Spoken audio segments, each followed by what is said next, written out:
My name is Taiwo Lemoshe. By God's grace, I came into UI. I invested about in 1995 October and graduated 2001 October. Studied crop protection and environmental biology by God's grace. Now I am into full-time ministry. I pastor God's Chamber Ministries. We have branches in Lagos, Abuja, and Ibadan. And I'm happily married. Married for 15 plus years now. I'm blessed with 2 children. That's all about me for now. We didn't really have a team for my tenure, but there was a slogan that we developed, and that's part of the song we sing. The word that God gave us then was, "It's time to take over." And so it was a slang. So we used to chant, "What time is it? It's time to take over. Whatever it takes, whatever it costs, God being on our side." And of course, it became part of the song that we sing now. It's time to take over and all that. So if we want to say team, it's time to take over. I'll just take that. What year? I became president December 6th, I guess, 1998. I haven't served as vice president and music director before that time. Became music director 96, vice president 97, then became president December 6th, 1998. And I served 2 terms. I handed over April 29, 2001. There are several memories that makes me smile, sometimes make me cry, not cry from regret, but just joy, seeing what God did on the campus then. Now, one of the sweet memories was the manner in which we had praise worship those days. It was RCF then was a place of joy, outright joy. You know, those times we were doing praise worship, and then we used to use SUB basement, and then there are some stairs there, and you see people swinging on the stairs, just everybody just being themselves, the outburst of joy, the comradeship, the freedom we just had as young chaps and ladies, just worshiping God, not caring what people felt about us. Of course, people named us a party fellowship, but we just were serving God.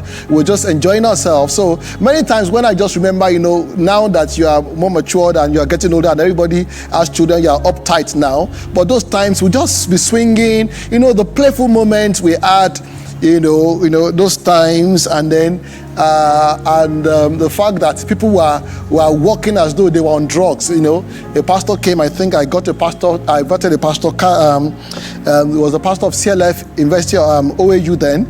Came and said, "Pastor Taiwo, these your guys are on drugs." That was the commitment, and that was the joy, that was the atmosphere that we had. It was a noisy atmosphere. It was a joyful fellowship. It was just a set of people that were just crazy. Let me just use the word crazy, ready to do anything. We shouted, we jumped, we ran around. We were not religious at all. We let it loose when it comes to God. Yeah. Okay, during my tenure, what were the service modalities? I remember we had 2 services on Sunday, SUB basement, and they were all packed. The SUB basement filled capacity, and the overflows that extends to the front of Bello Hall with canopies, and then TV screens all over the place. So we had 2 services on Sundays. I think was one, I can't actually remember, but there was one maybe like 7, 8 o'clock, and then 1, 10 o'clock, thereabouts. I can't remember. It's been 18 years now, so I can't actually remember. But we had 2 services fully, packed full with overflows, all around SUB basement up to Bello, in front of Bello Hall. So we were using SUB basement. That was the place we were using that down stuff. Then I set up for service. And that's part of the things I talked about when I was talking about the moments, committed people. 3 a.m. Setup had started because we had a lot to set up, especially when it comes to transmission. To the TVs, we had like quite some canopies outside, so we need to put the place in order set the chairs with the overflows, set the canopies. As a matter of fact, by Saturday afternoon, hundreds of dozens of chairs would have to come into campus. There was a man that was bringing them, and the canopies will be set by Saturday evening, and by 3 a.m. guys are there setting up speakers in the different overflows, cameras. We used to have cameras then, and then the TVs to network all those TVs, and so at 3 a.m. they will set up, and then by 6:30 workers meeting, everybody was also back. And it was not just the I've forgotten logistics or whatever you call them, L&S or something, I can't remember the actual name, but all of us were involved. I carried chairs, I carried drums, I swept like everybody swept. So there was no pastor, even though I was pastor of fellowship, there was no pastor feeling. I swept, everybody swept, I carried speaker, everybody carried speaker. So we were just crazy young people that just loved God and then went all out. So we will start about 3 a.m. we were out setting up. Of course, we're in campus then, and then everybody goes back to their room, everybody goes to dress up. By 6:30 we are in for fellowship, then first and second service, and then we have to also pack up after. So that was just what we had. And the Wednesday service, I think Wednesday was 7:30 p.m. at Independence Cafe, and also we had set up like 4 o'clock, so some people will come by 4 o'clock. The place was set up because we also had to beam to the quadrangle in Independence also. They need to set up all that. The one interesting thing then was that as at 4, all the space in the Independence Hall Cafe was fully booked because people needed to come put their bags and put things on the chairs, or else they will have to sit outside for fellowship on Wednesday. So that was what we had. Okay, did I see the post of president coming? How did you settle in? Yes, I knew it was coming because, as a matter of fact, one of the things that God told me is I was going as a minister. So even before I came on campus, I knew I was going to do something for the Lord. So I came in much more as a minister than as a student. And I remember I joined RCF, and my first day in RCF, the first time I got to RCF, I was given a microphone, and then up there I started doing one or two things, and so I knew it was coming. I knew, and it was easy for me to settle in because I'd served as music director, I'd served as vice president, and so becoming president was not anything new to me. I just settled in and just flowed, as the Lord gave me the enablement then. And we thank God for what God did. How did I do pressures from the fellowship? Yes, well, I didn't really have too much pressures, as in challenges, as it were. The only pressure I knew I had was at the initial stage. A few people thought I was an ambitious young chap, those who are in the fellowship before me, because I didn't join RCF when I came to campus. I was pastor in our fellowship. I was ordained pastor of a fellowship just 2 weeks after I came to campus. So the fellowship doesn't exist anymore before I joined RCF. So a few people felt that this guy met us here and felt that, I should have been president and all those childish stuff that we used to have then. So a lot of them were not really coming forward. They were a bit aloof, watching how we want to see him do things. But God was glorified. At the end of the day, when they began to see what God was doing, that it wasn't about one person, it was just a move of God at that time, everybody fell in. I remember one of the days I had to sit down with the ESCOs then. I think that was Sultan Hall. I had to talk sense to them. Everybody came, apologizing, and then we became one force. So that maybe that was a pressure, and then maybe sometimes again CRM pressure. I know most of you are still going through it. That was the pressure, but really I was able to notch that off and not make it become a distraction to me, and just enjoy God all the way. So what is one thing that I'm grateful to God for during my tenure? Well, grateful to God for the fact that, the increase we enjoyed. When I became president, I inherited a fellowship that was big, but not, that big. And I remember when I became president, the first sermon I preached was, "It's time to take over," from the dream that God, a vision I had shortly before I joined RCF, in my 100 level. In that dream, I was coming from chemistry 157 class, from Zik Hall to that in the cafe, all of a sudden my eyes were open and I saw in the cafe full to capacity with people sitting outside. So I thought that was just another level then, and I ran to my president then, Pastor Tunji, told him about the dream and all that. We prayed about it, and so that was the driving force for me, because God reminded me that it was time for that dream or that vision to become a reality. And so we now began to see the increase that God brought. SUB basement filled up to capacity, the first canopy, second canopy, third. They extended to the front of, almost to the front of below all, with TVs, and then Wednesday service in the cafe full to capacity, people sitting outside all over this place, even on the walkways, just to be part of the service. And so I'm grateful to God that God can just pick a young boy and then just use him to pioneer a great revival then on campus. So that I'm grateful to God for that, rare privilege from God, ever grateful to God. And I know that it wasn't about an individual, it was about God himself, and he alone takes the glory. An achievement, well, we are not achievers as it were, we are just receivers of God's grace and mercy. I remember that just shortly before my handover, I realized that we didn't have a fellowship, a fellowship for the boss, or a boss for the fellowship rather. And I remember standing after preaching and just said to them that I think I failed. I wanted to buy a bus for this fellowship, but I could not achieve it. And then somebody walked up to me and picked the microphone and said, guys, we have to make it happen. And I remember that service, the money for the bus was complete. That was how Labake, that red bus, the Mazda bus, was bought just a week to my handing over. And that's the bus that is there at your place of fellowship now. I remember I just used that bus maybe 3 times before I left campus then. And then events, our 2K, it became a massive event. It was Redemption Week, but at the turn of 2000, and then there was this millennial bug, our 2K. So we tried to change it to Redemption 2000. So Redemption 2K. That's how the R2K series came to be. And then I remember that the first one we had was in 2000, 99. That was 99 or 2000. Trenchard Hall was packed.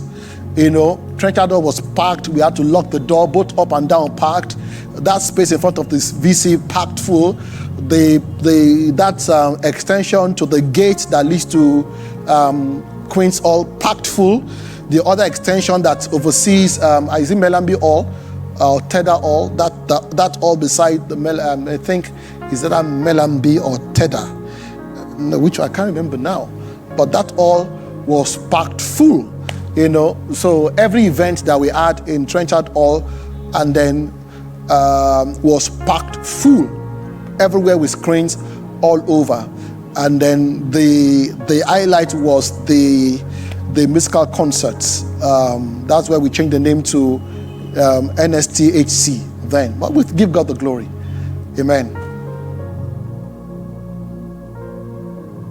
The major challenges in my tenure, I think I talked about that a bit, and I was able to talk sense to them. And I remember shortly after I became the president of the fellowship, there was this long strike.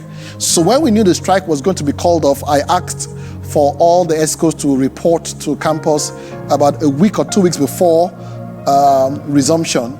So I was expecting to see a lot of people so that we could plan and see how we could, begin to roll out. But alas, a few people showed up. Not everybody showed up, and that was part of the challenge I had initially, because they felt that this guy was too ambitious and all that. But they never knew that there was something that was propelling me from inside, a vision I had just as soon as I joined RCF, that I thought God was going to fulfill during the 2 tenures before me. I was the 4th president, the 2nd and the 3rd tenure, but that was a driving force for me. So challenges in my tenure, and I was able to resolve them. Okay, I had Well, not challenges anyway, but I think I talked about the first one, about the people that felt that this guy was overtly ambitious, knowing there was a driving force from within based on the vision I saw as soon as I came to campus. And so I remember that when we came in, we had this strike. When I became president anyway, there was this long strike, and then so when the strike was called off, just about 2 weeks to resumption, I asked for all ESCOs to resume on campus so we could prepare and plan on how to, plan and do all the things we wanted to do. But the few of them, came because others felt that, I was ambitious and all that. But thank God, the few people that came, by the time others joined us, the fellowship attendance had doubled. So everybody had no choice but to, I remember one of them telling me one day, you're a dangerous man. Everybody needs to flow with you. And that was what we had then. I remember we also had challenges with space. There were so we could not accommodate everybody.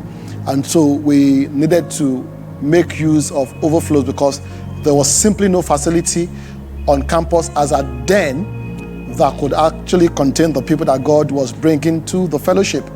Then the third challenge was the challenge I had with a few presidents who thought, one of them accosted me and said, you're a politician, because people were decamping from other fellowships and joining RCF. What reason? I don't know. But they felt that I was, taking their members, but I never came to anybody's fellowship to ask anybody to follow me. They just felt that, this was a place to be, and everybody just flowed in and all that. And so I was able to resolve it. We talked, we spoke, we committed to God's hand, and God solved it anyway for us. That's it there. Okay, so as a student, how did I manage myself? Student and president, how I was able to manage resources, time, and money. Now, okay, so resources, basically, for the fellowship, we had people that were in charge of that. Pastor Biodun, who I handed over to, was my secretary. I think, was he my secretary of second tenure or something like that? I can't remember which is which now. But I remember I called him and said, I'm not an administrator. You do the administration, leave me with the spirituals. So I focused on the spirituals. He focused on the administration and all that, and it worked out well. Resources, I had good guys, and that's one of the blessings that God gave me. I had very, very good, talented hands that were able to help me out. Now, as a student, was I able to balance? Well, at first, I did not understand the balance properly. So I was on the low 2-2 at that time until God, instructed me, on what to do, and I began to do it. So what I did was that I spent my night time, focusing on my academics. And I remember I was preaching at OAU for RCFUI'S, their own version of R2K. And then there God told me, hand over April 29th. And then after which, grace will not cover in this office anymore. So I handed over. Before anybody handed over on campus, I just handed over and let go. And within the short time between April and October that I graduated, God began to show up in my academics. I moved from a low 2-2 to a high 2-1. And so I finished, with a 2-1, fourth in my class as at that time. So I was able to manage that by God's grace and still came out with a very, very good result to God's glory. Then money, well, if it was personal money, there was no money as at that time for me. I was collecting 2,000 naira as pocket money, and God told me then, when I became pastor of fellowship, He gave me a promise that there was going to be huge resources in fellowship, so that nobody will accuse me of stealing. So I closed my account, First Bank, beside Jaja Clinic, that's beside that Kuti part, closed it, so I had no account. And there was a particular guy, Tony Olawale, he was one helping me to collect money from home because I didn't have time to come home as others would. So I told him, once you collect the money from home, 1,000 naira goes to tithe, 1,000 naira goes to offering, and that was the end of it. But God ensured that I never lacked. And thank God for beautiful sisters that brought coolers to my room. So I was eating and feeding fat. But when it came to fellowship money, there were people that were in charge, and then ran the show. So I was not really involved in that. But thank God till date, I still have financial records of my tenure in my archive. In case anybody said I stole money, I still have it with me 18 years after. to show anybody, month by month, year by year, till date. Okay, from graduation until now, what am I grateful for and what did I learn in RCF? Well, post-graduation till now, I'm very, very grateful to God for the trust and the opportunity to be trained in RCF. So I saw whatever God did then in RCF as a training. It was a training curve for me at that time, and basically it laid the foundation. Even though I was president before I came to campus, I was president of my fellowship when I was secondary school before I came to campus. So, but RCF experience stands out, so it's the bedrock of whatever I'm doing now in ministry. The bulk of the good hands that God has used to support my ministry now came from there, and then many of the open doors and access I have to various fathers of the faith today, people like Reverend Sam Adeyemi, Pastor Victor Adeyemi, those people, Pastor Femi Oduwole, most of those people, now that have access to them, one-on-one access to them, was because of RCF. Everybody saw what God was doing, and everybody wanted to know who is that guy. My closest to Pastor Poju today, my closest to most of those, big brothers of faith today, was because of the news. So somebody would tell them, when I was on campus, there was this Pastor Taiwo, there was this fellowship, RCF, and all that, and everybody wanted to know who this guy is. So it has given me, open doors today, and that. So, but what did I learn? The learning curve for me, that till now has helped me is that whatever God is doing, let your head be correct. You are not the one. God is the one, and God can use anything and anybody.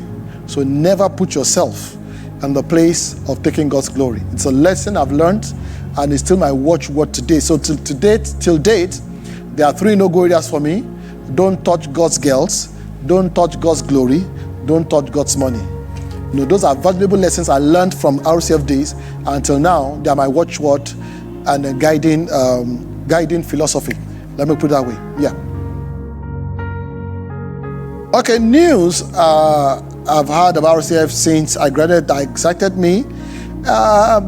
Basically, the fact that, yes, we now have don't even use the word temple.